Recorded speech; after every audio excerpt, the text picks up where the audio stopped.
సుజాత. నేను gynaecologist come superintendent CHC Pithapuram అండి. నా సర్వీస్ వచ్చి నాకు 18 సంవత్సరాల సర్వీస్ అండి. నేను గైనిక్ చేసి గర్భిణీ డాక్టర్గా నేను పీజీ చేసింది 10 సంవత్సరాలు అయింది. నేను ఇక్కడికి వచ్చి దాదాపు 3 సంవత్సరాలు అయిందండి. తర్వాత నేను నెలకి ఒక 80 నుంచి 100 కేసులు కూడా మేము డెలివరీలు వేసే రోజులు ఉన్నాయండి. ఒక్కోసారి అయితే 100 దాటి కూడా ఉన్నాయి. ఎప్పుడు కూడా ఇలాగా ఒక బేబీ కానీ మదర్ కానీ ఇది అవ్వడం ఎప్పుడూ జరగలేదు. నా సర్వీస్లో నా చేతిలో ఒక మెటర్నల్ డెత్ కూడా అవ్వలేదండి. నేను చూడలేదు. పేషెంట్లు అంత బాగా మేము చూసుకుంటాము. తర్వాత ఏంటంటే నాకు రోజుకి సోమవారం అయితే 100 ఓపీ వస్తుంది. ప్రతిరోజు మినిమం నాకు 50 కేసులు 50 ఓపీ ఉంటుందండి. నేను ఒక్కరిదానే గైనకాలజిస్ట్ ఇక్కడ. తర్వాత ఏంటంటే పేషెంట్లు మనకు చెప్పిన ప్రకారం దొండపట్టి శ్రీదుర్గ అన్న అమ్మాయి మొదటి గర్భిణీ కేసు అండి. అమ్మాయి మొదటి గర్భిణి మనకి మొదటి గర్భిణి అయితే నొప్పులతో 13వ తారీఖున 1 గంటకు వచ్చారు. నేను ఆ రోజు సెలవు పెట్టాను. అయితే మా జూనియర్ డాక్టర్లు చూసి నాకు మేడం గారు లేబర్లో ఉంది, ఎర్లీ లేబర్ అన్నారు. సరే అమ్మని చెప్పి ఉంచాను. 14వ తారీఖు నేను సెలవు అయిన తర్వాత 14వ తారీఖున వచ్చాను. వచ్చిన తర్వాత లోన్ పరీక్ష అది చేసి ద్వారం బాగుంది, బిడ్డ చక్కగా దిగిందమ్మా, ద్వారం చాలా బాగుంది అని చెప్పి మేము ఉంచానండి. ఉంచిన తర్వాత మనకి 4 గంటల వరకు చాలా చక్కగా ప్రోగ్రెస్ అయింది. కేసు చాలా బాగా ప్రోగ్రెస్ అయింది. అయిన తర్వాత అమ్మాయికి నొప్పులు కూడా వస్తున్నాయి, బాగానే ఉంది. అయితే నన్ను 10 to 4కి మా స్టాఫ్ నర్స్, నేను ఆ రోజు మొత్తం 2 సీజన్లు చేశాను. పావుతకు 3 అయిపోయింది. అక్కడేమో జూమ్ ఉంది, జూమ్ అటెండ్ అవుతూ లంచ్ చేసేసరికి కాల్ చేశారు. నేను సూపరింటెండెంట్ రూమ్లో ఉన్నాను. 10 నిమిషాల దాకా 4 గంటలు నేను వచ్చానండి. పేషెంట్ అయితే అసలు బేరింగ్ డౌన్ ఎఫెక్ట్ ఇవ్వట్లేదు. అలా కాదని మేము చాలాసార్లు మోటివేట్ చేశాను. నేను వాళ్ళ అక్కకు కూడా మోటివేట్ చేశాను. హెడ్ ఆన్ పెరీనియం ఉండిపోయింది, క్రౌనింగ్ రాలేదు కానీ హెడ్ ఆన్ పెరీనియం ఉంది. ఉంటే అప్పుడు నేను వాళ్ళ అక్కకి చెప్పాను, అమ్మ ఇదిగో తల చూడు, బిడ్డకి వడకట్లో బిడ్డ తల కనబడిపోతుంది, వెంట్రుకలు కనబడుతున్నాయి, అమ్మాయి ముక్కట్లేదు, బిడ్డకి ఊపిరి ఆడదమ్మా అని చెప్పి పేషెంట్కి కూడా మేము ఆక్సిజన్ సపోర్ట్ ఇచ్చాము. అలా ఇచ్చి తర్వాత అమ్మ ముక్కు అని చెప్పి మేము ఖుషి అమ్మ ఇవ్వన్నా కూడా అమ్మాయి ఇవ్వలేదు. అసలు నేను ఇవ్వలేను మేడం గారు అది ఇదేనండి. హెడ్ ఆన్ పెరీనియంలో వచ్చిన తర్వాత ఇంకా తనకి యాక్షన్ వస్తుంది కానీ పేషెంట్ నాకు అసలు సపోర్ట్ చేయలేదండి.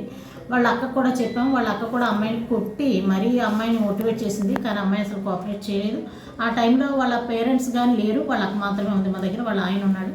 అప్పుడు ఏం చేశానంటే, అమ్మ మేము సపోర్ట్ ఇస్తాము, నువ్వు ఇవ్వని చెప్పి జస్ట్ 2 పుష్లు ఇచ్చి అమ్మాయిని ఇలా జస్ట్ పట్టుకుని మేమే పుష్ ఇచ్చుకొని నెమ్మదిగా అమ్మాయిని ముక్కమ్మ అని చెప్పని బేబీని తీసేసాము.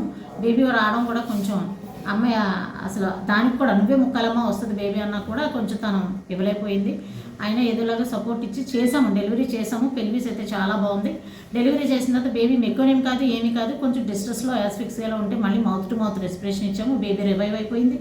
అయిన తర్వాత నేను ఏం చేశానంటే మళ్ళీ పేషెంట్ దగ్గరికి వచ్చి ప్లెజెంటా తీద్దామని చూసాను. ప్లెజెంటా తీసేసరికి మొత్తం యూట్రస్ రిలాక్స్ అయిపోయిందండి, పీపీహెచ్లోకి ల్యాండ్ అయిపోయింది.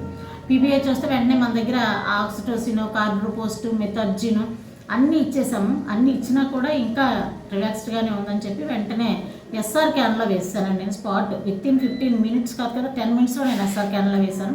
వేసిన తర్వాత గర్భసంచి ముడుచుకుంది అమ్మాయి అనుకుని మళ్ళీ వెంటనే ఏం చేసామంటే బ్లడ్ లాస్ ఆ టైంలోనే నాకు 100 ml 100 to 150 ml లాగా వచ్చేసింది. ఇంకా అమ్మ ఇది రిలాక్స్ అయిపోతుంది. అందులోకి తనకు కూడా ఒక వారం ముందు చేసిన దాంట్లో 8.4 ఎంత ఉంది హిమోగ్లోబిన్.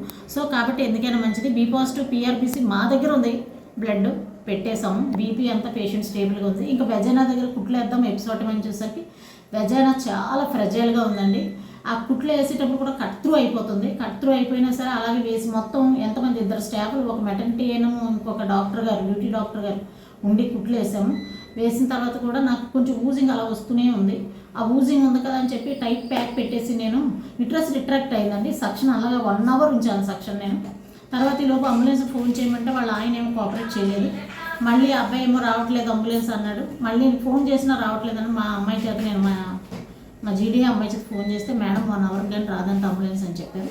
అప్పుడు ఏం చేసామంటే వెంటనే ప్రైవేట్ అంబులెన్స్ పిలిపించి ఆ అమ్మాయి along with blood, along with oxytocin drip, SR క్యాన్ల దాంతో మా స్టాఫ్ని ఇచ్చి బీఎస్సీ నర్సింగ్ స్టాఫ్ ఉంది, ఆ అమ్మాయిని ఇచ్చి పక్కన కూర్చోబెట్టి జీజేహెచ్ పంపించాము. జీజేహెచ్ పంపించిన తర్వాత కూడా గవర్నమెంట్ హాస్పిటల్ కాకినాడ పంపించాను.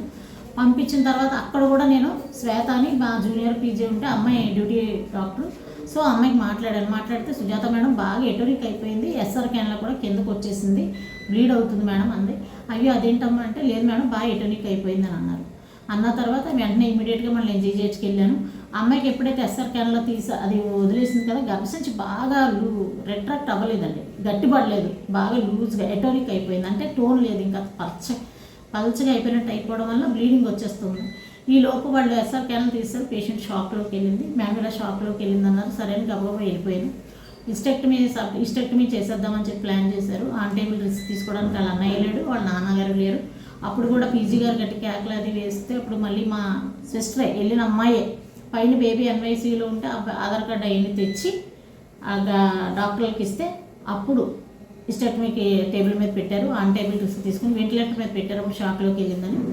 మధ్యలో కార్డియాక్ అరెస్ట్ కూడా వచ్చిందంటండి. వచ్చిన తర్వాత నేను వెళ్ళిపోయాను. వెంటనే నేను వెళ్ళి పేషెంట్ని ఫాలో అయ్యానండి. అక్కడ మేడంతో కూడా అసిస్టెంట్ మేడంతో అందరితో మాట్లాడాము. అది సివియర్ ఎటోనిక్ వచ్చేసింది సుజాత అని చెప్పారండి. ఇది జరిగింది విషయము. అంతే తప్ప మేము అంటే నా సర్వీస్లో నా చేతిలో ఒక మెటల్ డెత్ కూడా అవ్వలేదండి. మరి ఇది ఎటోనిక్ పీపీహెచ్ కాబట్టి అది హిస్టెక్టమీ చేసినా మెథడ్ సేవ్ అవ్వలేదండి. సో జరిగింది ఇది. దీంట్లో అంటే మేము ఒక గైనకాలజిస్ట్గా ఇంత సర్వీస్ పెట్టుకొని పేషెంట్ని చాలా రిస్క్ తీసుకొని చాలా చక్కగా చేసుకున్నాను నేను. ఎప్పుడు ఇలా అవ్వలేదు. మరి ఎటోనిక్ అంటే మేము ఇంకా ఏం చేయలేమండి. గర్భసంచి వదిలేస్తే బ్లీడింగ్ ఎక్కువ అయిపోతుంది. అంటే ముందే ఏమన్నా తెలుస్తుందా మేడం ఈ కండిషన్కి వెళ్తుంది డెలివరీ అయిన తర్వాత అని? ఇది ఎటోనిక్ పీపీహెచ్ అని మనకు ఎప్పుడు తెలుస్తుంది అంటే అండి, మాయ తీసిన తర్వాత మాత్రమే మనకి ఇది తెలుస్తుంది అండి. అంతకుముందు మనకు తెలియదు. బేబీ వచ్చాక అంతకుముందు స్కానింగ్లో ఎటోనిక్ పీపీహెచ్ అవన్నీ స్కానింగ్లో ఇవ్వరండి, రావయ్యి అసలు అందులో. అది ఎప్పుడు వస్తుందంటే బేబీ డెలివరీ అయిన తర్వాత గర్భసంచి గట్టిగా ముడుచుకోవాలి, ప్లజెంటా తీసాక ముడుచుకోవాలి. అది ఒక్కొక్కరికి కొంచెం టైంలో ముడుచుకుంటుంది. అలాగే నేను సీజర్లో నాకు ఎటోనిక్ పీపీహెచ్లో 5 కేసులు వచ్చాయి. సీజర్లో ఆపరేషన్ సి సెక్షన్ చేస్తుండగా వచ్చాయి. అయ్యాంగా బేబీలు 4.5 కేజీలు 4 కేజీలు. మేమేంటంటే ముందే ప్రిపేర్ అయిపోతాం. 4 కేజీలు 3.5 కేజీలు దాటిన తర్వాత దీనికి రిస్క్ ఉంది. ఎటోనిక్ పీపీహెచ్ 3వ గర్భిణికి కానీ 4వ గర్భిణికి కానీ బిడ్డ పెద్దగా ఉన్న గర్భిణికి కానీ మేము ముందే ప్రిపేర్ అయిపోతాం. ఎస్ఆర్ క్యాన్లాలు ఇంజక్షన్ అన్నీ దగ్గర పెట్టుకుంటాం. అలా నేను 5 కేసులు పంపించానండి. 5 కేసులు కూడా ఈ ఎస్ఆర్ క్యాన్లో వేసుకోవడం వల్ల చక్కగా అవి గట్టిగా ముడుచుకొని బాగున్నాయి, సేఫ్గా ఉన్నాయి. సో ఈ అమ్మాయికి ఏంటంటే అది ఎటోనిక్ అయిపోవడం వల్ల మాకు ప్రాబ్లం అయిందండి.